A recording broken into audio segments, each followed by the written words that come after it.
Olá, seja bem-vindo a este programa de literatura Ler nas Ilhas. Neste programa quinzenal vamos poder conversar com escritores e estudiosos da literatura sobre as suas obras, sobre a própria historiografia da literatura cabo-verdiana. Vamos querer também contar com a sua participação, a participação do telespectador através da rubrica Curiosidades. Bons motivos, pensamos nós, para nos acompanhar nesta aventura, para desbravarmos a literatura cabo-verdiana, mas também promovermos o gosto pelos livros, pela leitura e, por que não, pela escrita. E falando em gosto, é com muito gosto que contamos nesta primeiríssima edição do programa com o Dr. Brito Semedo, professor Dr. Brito Semedo, a quem agradecemos sobremaneira a sua disponibilidade em nos receber aqui na sua casa. Muito obrigado, Dr. Brito Semedo. Muito obrigado, prazer é meu. Portanto, o Dr. Brito Semedo tem também feito este trabalho de pesquisa, de divulgação da cultura cabo-verdiana, de uma forma geral, mas também, principalmente, do resgate de obras há muito esgotadas no mercado livresco. Tem também publicado sobre assuntos diversos, desde a música, passando para a cultura, enfim, tem feito um trabalho meritório na promoção da cultura cabo-verdiana. Já falamos sobre as obras que tem produzido. Antes de mais, gostaríamos de falar um pouco de si. Quem que é Manuel Brito Semedo? Sou de São Vicente, nasci em 52, vivo em Santiago desde 75, fiz a minha formação académica, parte em Cabo Verde, o bacharelato, ensino de português, completei a licenciatura em Moçambique, depois acabei por fazer o doutoramento em antropologia, já não propriamente a literatura. Trabalhei vários anos ligado ao ensino, particularmente o ensino superior, e agora sou professor aposentado da Universidade de Cabo Verde. É membro também fundador do Pen Club, não é? de Cabo Verde? Sim, eu não me estava a referir porque essas são iniciativas, infelizmente, em Cabo Verde, muito efêmeras.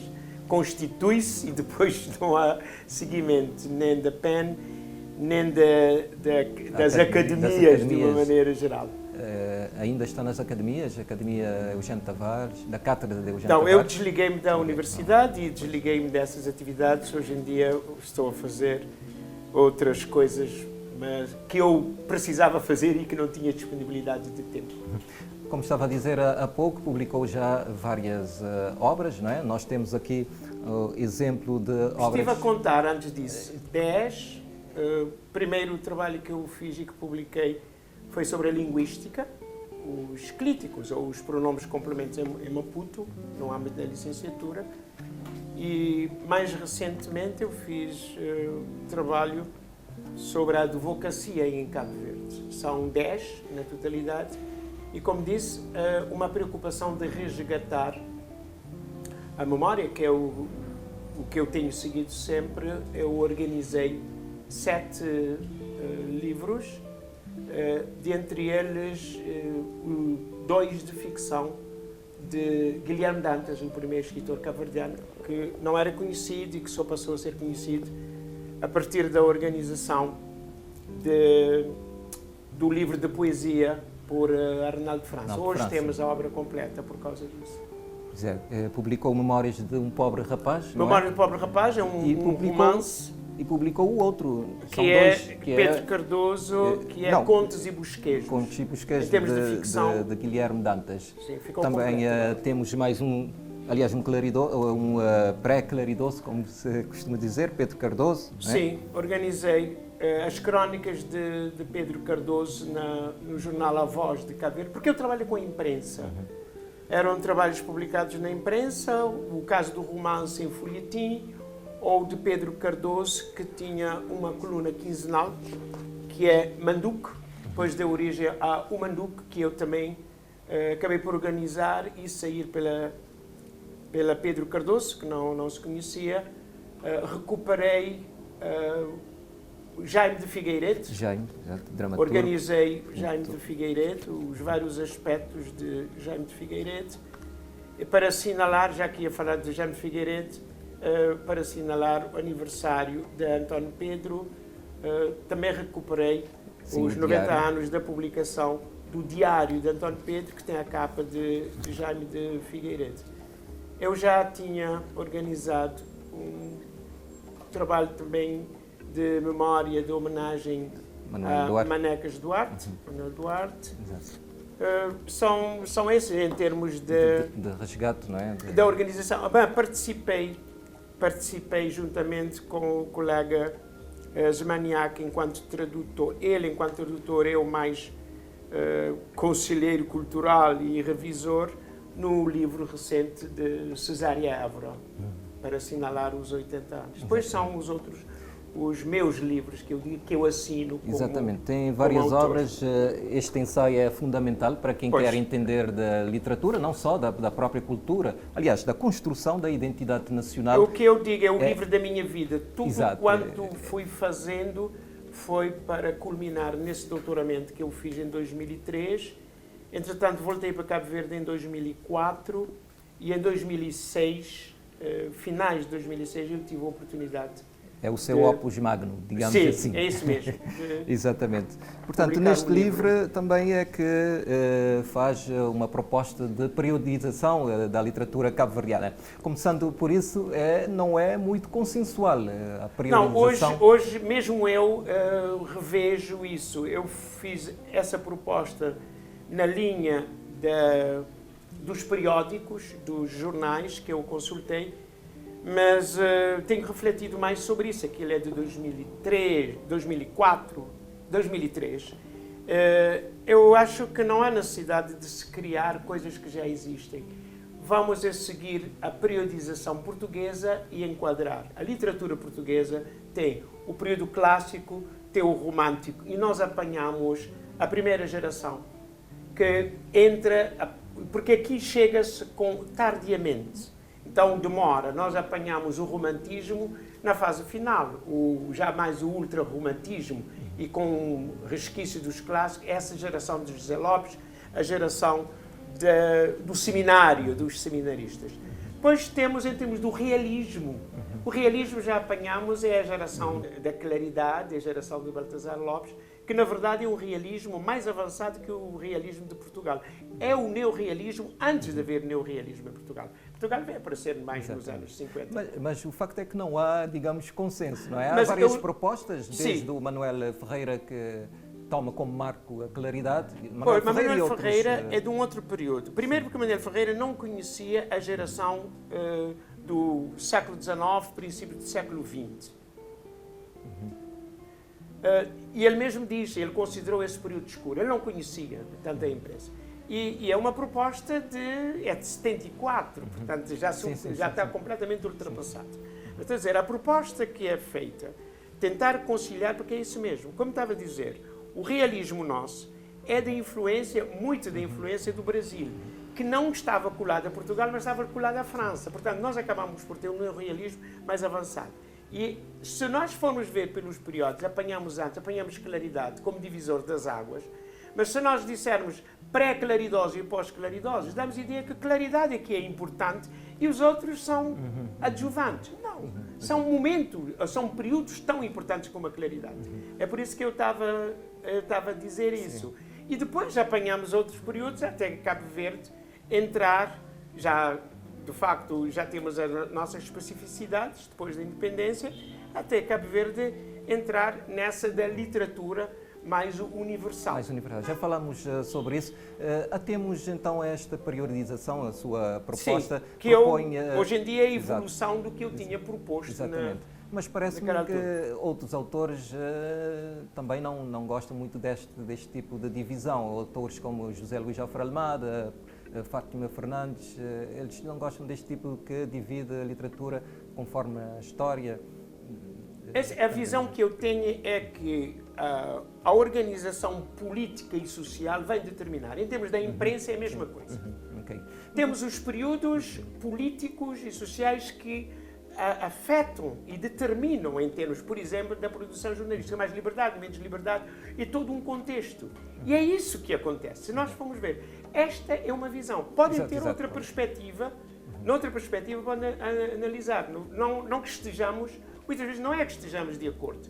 Nós estamos a ver o mesmo objeto de ângulos diferentes. Portanto, pode-se compreender e estudar a literatura cabo-verdiana sobre diversos vieses, não é? Eu prefiro seguir essa orientação. Essa orientação sua que divide em dois grandes períodos, um período que vai de 1842 a 1936, que designa esse mesmo, é isso que eu estava a dizer agora com datas. Porque eu digo 42, porque é quando se estabelece a imprensa.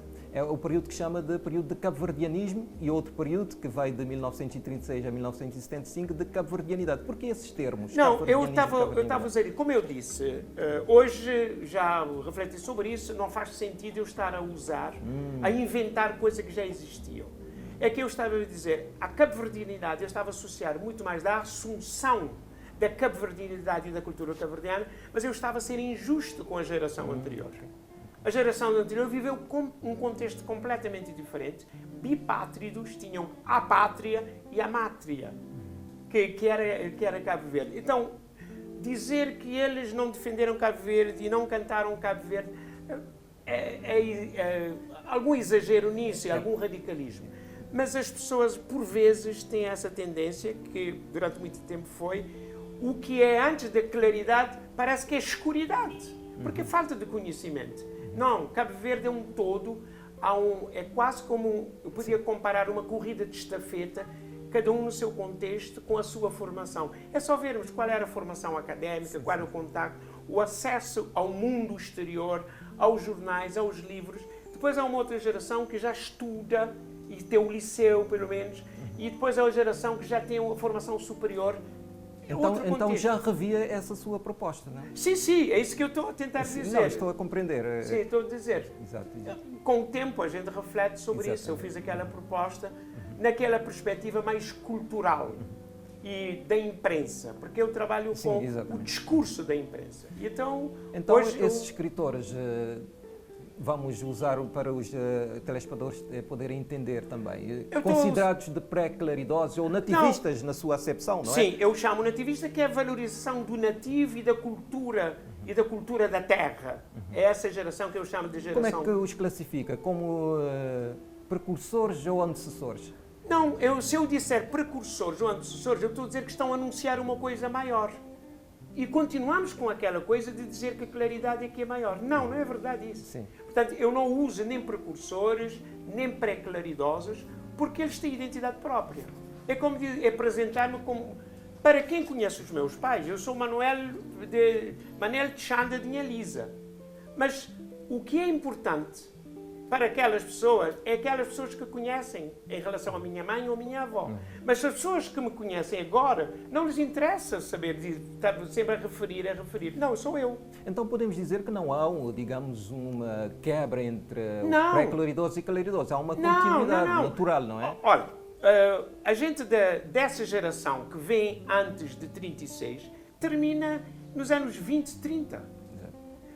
Quando é que o Eugênio Tavares morre? Ele morre em 1930. Precisamente. Quando é que o do Paul?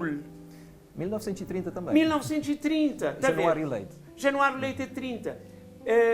Já o que era relativamente mais novo, Pedro Cardoso, já é de 50. Mas de facto, acaba por essa geração de Eugênio Tavares ser extremamente importante nos finais de 900 e vai até a década de 20 do século XX. Mas não podemos negar, portanto, a claridade como um grande marco não estou da literatura moderna. Da literatura moderna, exato. Isso sim. O que eu estou a querer já evitar é essa ideia de subordinar as outras em relação à claridade. Exato. Claridade, pré-claridade, pós-claridade. Então, ficamos nessa claridade que é. Mas os claridosos foram alvos de muita crítica, não é? Pelas gerações ainda para se afirmar. Eu até digo, é sempre assim. Eles criticaram os anteriores. A polémica que tinha em relação à geração dos José Lopes, uma série de coisas. Os que vieram depois também criticaram uma forma de se afirmar. Então há essa necessidade. Não é certo dizer que os claridosos ficaram apenas pela denúncia do Estado Social vigente na época e que não tiveram coragem de lutar contra o Estado? Nós estamos a julgar, descontextualizar à luz de hoje, com os instrumentos que nós temos hoje. Não é verdade isso.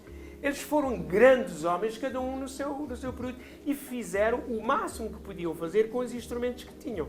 Nós não fazemos ideia o que é a censura, a forma de dar a volta para avisar. Olha, por exemplo, a claridade começa, o primeiro número da claridade começa, e eu vejo isso, a claridade sobretudo como cultura e não propriamente como literatura, que é muito mais ampla, começa com 2 temas de afinação no primeiro número. E o número 2 já é uma morna que é morna Vênus de beleza. Está a ver? É muito mais do que isso. A forma de dizer as coisas. Agora, chego aos anos 50, a geração que diz que é a geração que não vai para Passárgada, eu não posso estar. Eles vivem fora de Cabo Verde, eles têm uma outra formação. É depois da Segunda Guerra que o mundo mudou. Eu não posso estar a fazer a avaliação, cada um no seu contexto. Doutor Macedo, propomos uma pausa neste momento e já voltamos à conversa.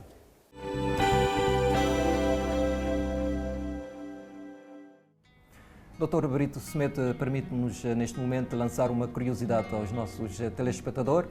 Queremos saber qual é o primeiro título, o primeiro romance de Cabo Verde, quando é que foi publicado e quem é o seu autor. Isto é, qual é o nome do primeiro romance de Cabo Verde, quando foi publicado e quem é o seu autor. Envie-nos a sua resposta para lernasilhas@rtc.cv. No próximo programa vamos mencionar todos aqueles que responderam às nossas perguntas e vamos, obviamente, trazer também as respostas a estas perguntas.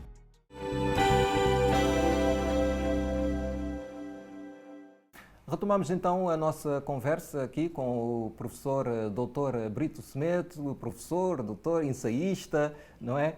Que tem várias áreas de atuação na literatura cabo-verdiana. Há pouco estávamos a falar do universalismo na literatura cabo-verdiana, a geração nova, a geração pós-independência, que José Luís Salvador Almada chama de geração mirabilis, de veias ao sol, não é? Há uma ressonância da claridosidade ainda nos escritos dessa nova geração? Eu acho que foi tão marcante que não se consegue fugir desse... Porque é literatura moderna. A nível do conteúdo, sim. Por exemplo, Germano Almeida, nos romances, já não fala da fome, destas questões, porque a época também é outra, as coisas mudaram. Já não temos esse espectro da fome como havia nessa altura. É isso que eu quero dizer. E depois da independência, é mais dos anos, é mais a partir de 86, a partir dos 50 anos de claridade. Até para eu dizer isso, eu estou a referir-me à claridade. É a partir de 86 que essa geração de José Luís Salvador Almada começa a escrever e a publicar, e a revista, e faz a antologia, chama essa geração. Se bem que há gente muito velha, em relação a esses muito nova, deixe-me dizer assim, gente com mais experiência, com menos experiência, que ele aglomera no chamado movimento.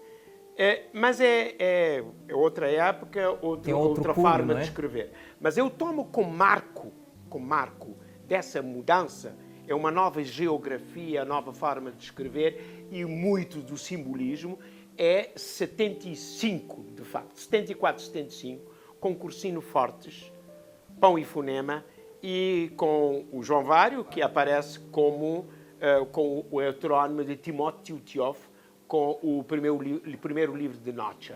Há quem diz que ele é o pai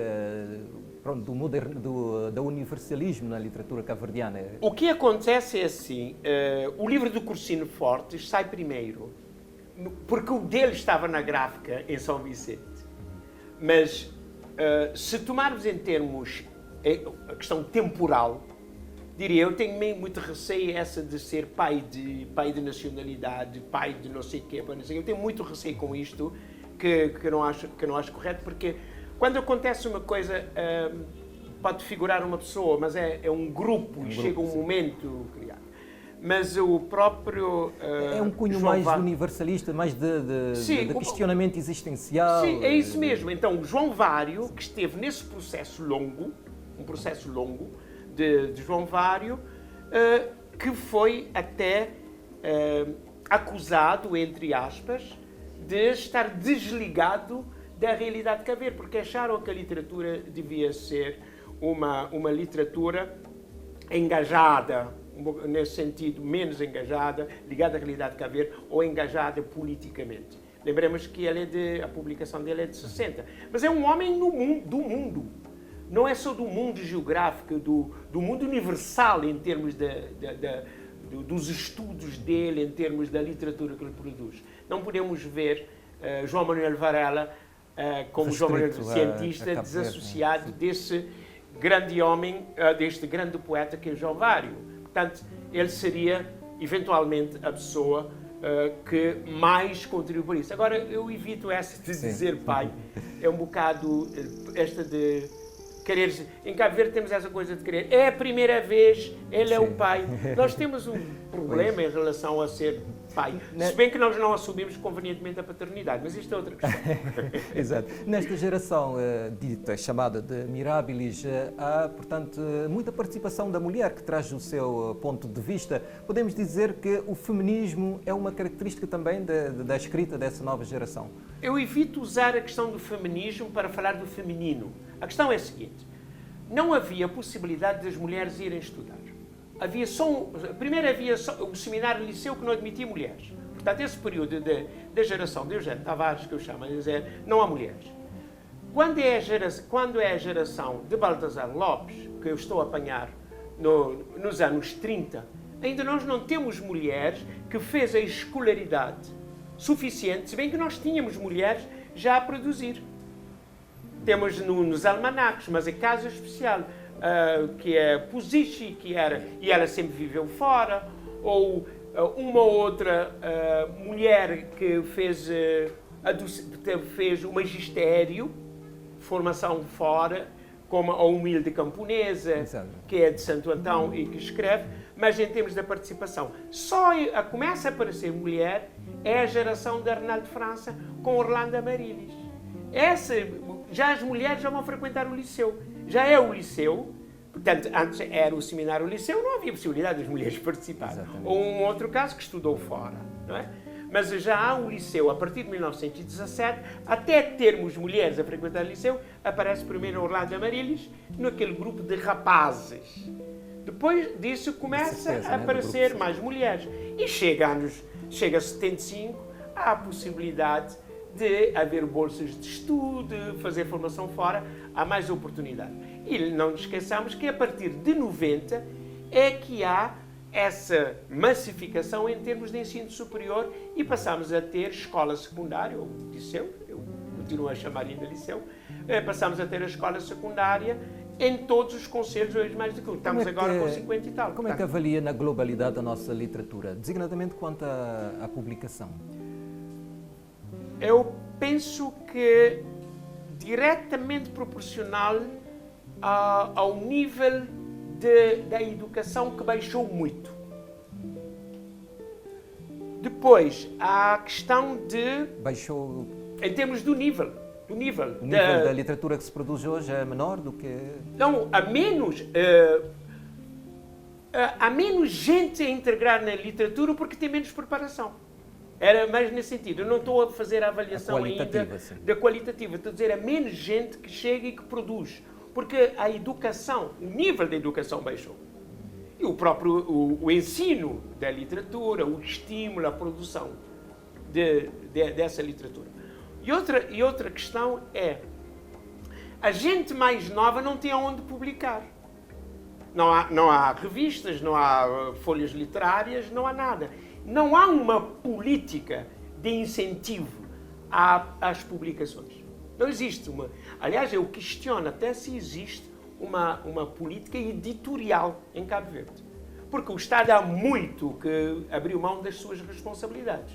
E são os privados, com muitas limitações e muitas dificuldades, que vão publicando. Mas publicando livros, publicando sobretudo os que já são consagrados.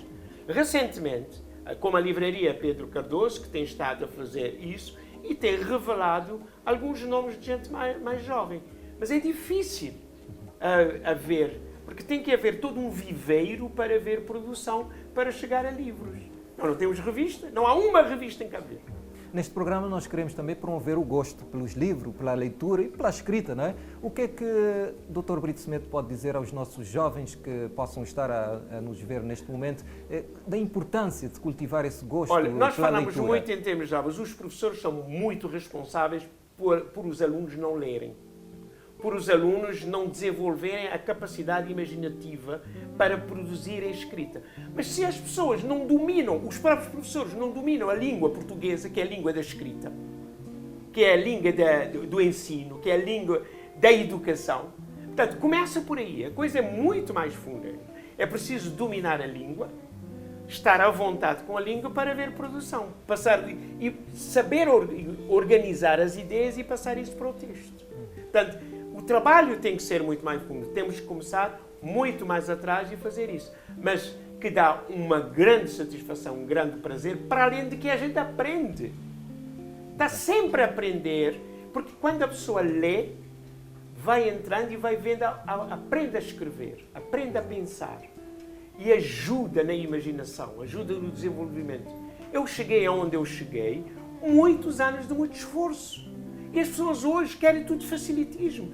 Não é as redes sociais, que dão uma quantidade grande de informação, mas não dão aquilo que nós precisamos, que é para além de que nisso nós somos extremamente passivos. Só ler. Precisamos ler, precisamos escrever e ler quem escreve bem para aprendermos a escrever. Exatamente. E ajudar. Sim, nós estamos a chegar ao fim deste nosso programa, mas não sem antes pedir-lhe que nos deixe algumas sugestões de leitura. Eu vi que traz aqui alguns livros. O último livro de Germano Almeida que eu acabei de ler, A Confissão e a Culpa, que é o último da trilogia. Germano já tinha apresentado antes, que é o 2, o último Mugide. O primeiro, O Fiel Defunto, que é a matriz, e agora o livro que acabei de ler, que é o último do Prémio Camões. Germano Almeida é um bom escritor para se iniciar a leitura, não é? Para jovens Olha, ele é um grande contador de histórias. Eu até sugeria que com Germano Almeida se começasse pelo que é está todo organizado como se fosse um romance, mas que são contos da sua ilha da Boa Vista. E depois ele tem outra vez o Regresso ao Paraíso. Portanto, são esses de contos. E depois esses, que é este manancial grande sobre São Vicente. Um livro um pouco mais para outro nível de pessoas, que se mais interessado em termos de estudo, é um livro recente de José Vicente Lopes. Ele já nos habituou a trabalhos de investigação histórica, jornalística, portanto, investigação histórica, e recentemente ele tem um tema extremamente importante. Cabo Verde, um corpo que se recusa a morrer 70 anos contra a fome. E é de 49, portanto, a partir de 49, a referência ao desastre da assistência, a fome de 47, 49. E é um livro extremamente interessante que eu estou ainda a ler. E chegamos ao fim deste nosso programa, nosso primeiro programa, Ler nas Ilhas. Agradecer uma vez mais a colaboração e a disponibilidade do Dr. Brito Semedo e esperamos que os nossos telespectadores também tenham gostado deste programa e até daqui a 15 dias.